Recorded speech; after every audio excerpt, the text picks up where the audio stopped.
If you're anything like me, you've already got a stack of Christmas cards piling up on the entryway table.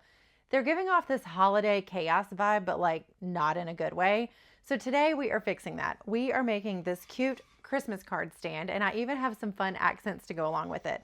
It's fast, it's festive, and it's personalizable. And I even have two versions for you, one on the CNC machine and then one on the laser.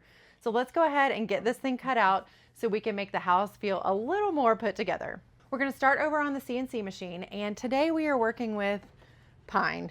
Not because that's what I recommend, but because that's literally all I have on hand. This little elf has been running through some serious hardwood this season. This is actually one of the shelves from one of my displays, so I'm pretty sure a trip to the lumberyard to get some hardwood is in order. Oh, if you are using pine, I definitely recommend using either paint or stain once you've gotten it cut out. All right, we're just gonna get this material loaded up onto the bed of the CNC. I've already marked the center, which is where we're gonna be starting the job from. We're gonna be using a 60-degree V-bit to carve out the name on this Christmas card display. Now we're going to zero our X, Y, and Z axes.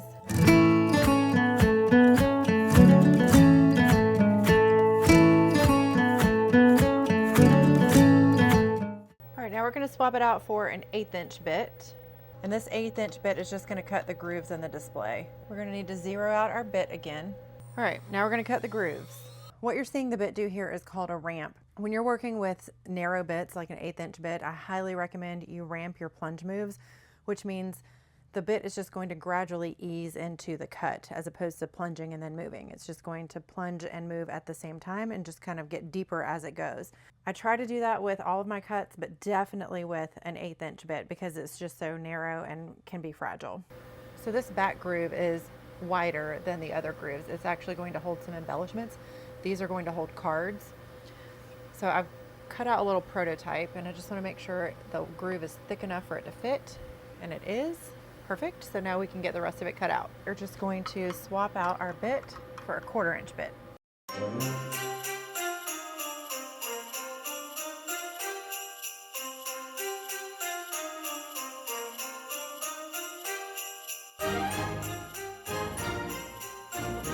All right, we're going to take our multi-tool and we're just going to pop off these tabs.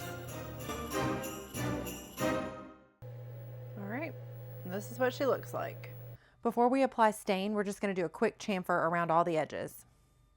All right, I've decided on stain, so we are just going to get a quick coat of stain on this thing. It would be really best to use a foam brush, but I don't have any on hand right now. So we're just making do with this blue shop towel, trying to get in between all the grooves, but it's not working very well. Next up, we're just going to cut some embellishments on the laser. Now, if you don't have a CNC machine, you can definitely make this project on your laser. So all you're going to need is some wood and some glue to bring this thing together. So you're just going to score the base piece so you know exactly where the dividers go. There's going to be 3 strips for each row, and we are just going to glue them right together. I like to just put it down on the table, make sure it's flush, and then to speed this along, we're just going to use some activator. And I'm just going to glue up all the strips.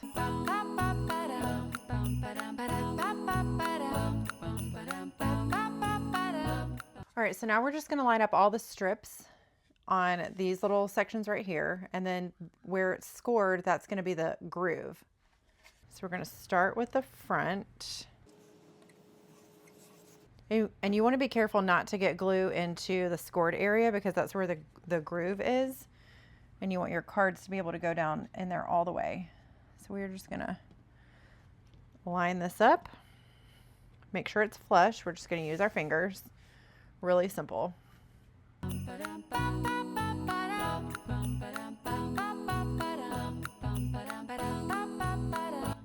All right, this back piece is thinner, it's narrower, because the back groove is going to be thicker. That's where we're going to put our embellishments. And that is some seriously simple assembly. Before we can call this project done, I have some accents that we are going to add to each of these. So I've got some trees with some deer, and then I have some cute little gnome silhouettes. So for this one, I was actually, for the deer and the trees, I was actually envisioning kind of like a wintry scene, but I think it looks more like hunting, which is not the vibe I was going for, but that's okay. I still think it's cute. Now for the other one, we are going to be working with some gnomes. So I have a couple different colors that I'm going to be working with, and I actually like the blue and the turquoise. It's bright and festive, and it just kind of adds a little pop of color to any room. So these are really simple. You literally just slip them down into the slots. So you could do so many different designs with this. You could have snowmen, you could have gingerbread men, you could have, all the different reindeer. You could have Santa's sleigh, Santa, Mrs. Claus. Like, guys, I always say on this channel, the possibilities are endless. And again, the possibilities are endless. So let's go ahead and get these in the house and get the Christmas cards loaded up in them. I just love how simple this project was. A quick little Christmas card display to help corral the stack of cards we all end up with this time of year. If you want the file, the link is in the description. And if you're popping into this series partway through, be sure to check out the full 12 Days of Christmas playlist.